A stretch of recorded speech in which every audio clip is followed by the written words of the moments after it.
Welcome to simply Shenba. இன்றைக்கி வந்து நம்ம வேர்க்கடலை சுண்டல் எப்படி செய்யலான்னு பார்க்க போகிறோம். இதுக்கு தேவையான பொருட்கள் என்னென்னு பார்த்தீங்கன்னா, ஒரு கப் அளவு நான் வேர்க்கடலை எடுத்து வச்சுருக்கேன், தொளிச்சு வச்சுருக்கேன். இதை வந்து நம்ம ஆவியில் தான் வேக வச்சு எடுக்கணும்.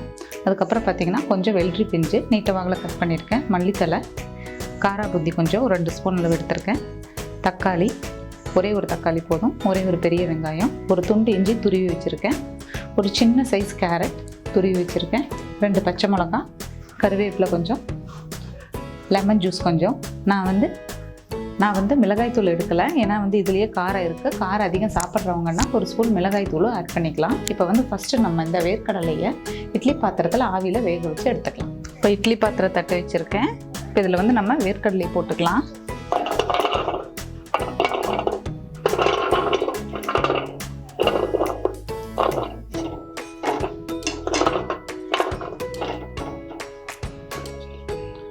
இது நம்ம குக்கரில் வச்சோன்னா 5 நிமிஷம் தான். ஆனால் குக்கரில் வச்சு எடுக்கிறது நல்லதில்லை, இந்த மாதிரி ஆவியில் வேக வச்சு எடுத்துக்கிறது தான் நல்லது. அதுக்காக தான் இப்படி வச்சுருக்கேன்.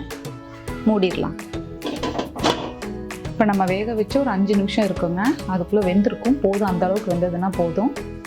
நம்ம இப்போ பார்க்கலாம்.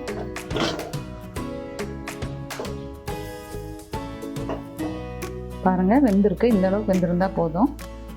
இப்போ இதை நம்ம வேற ஒரு பாத்திரத்துக்கு மாற்றிக்கலாம்.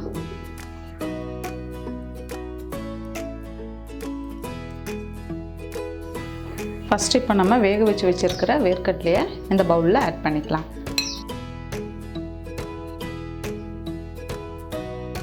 இப்போ இது கூட வெங்காயம்,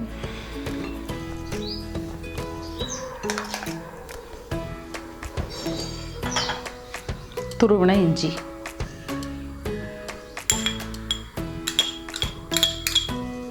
ஒரு சின்ன சைஸ் துருவின கேரட்,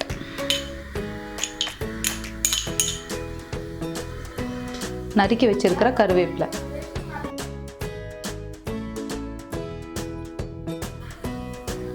இப்போ பச்சை மிளகாய் ஆட் பண்ணிக்கலாம்.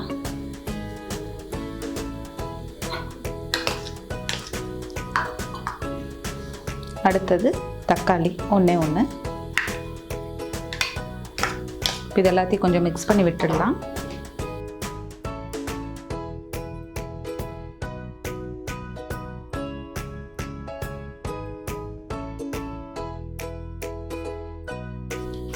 இப்போ இது கூட கொஞ்சம் மல்லித்தலையும் குக்கும்பரும்,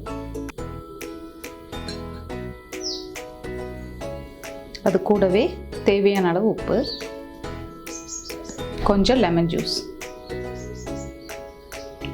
எல்லாத்தையும் மிக்ஸ் பண்ணியாச்சு.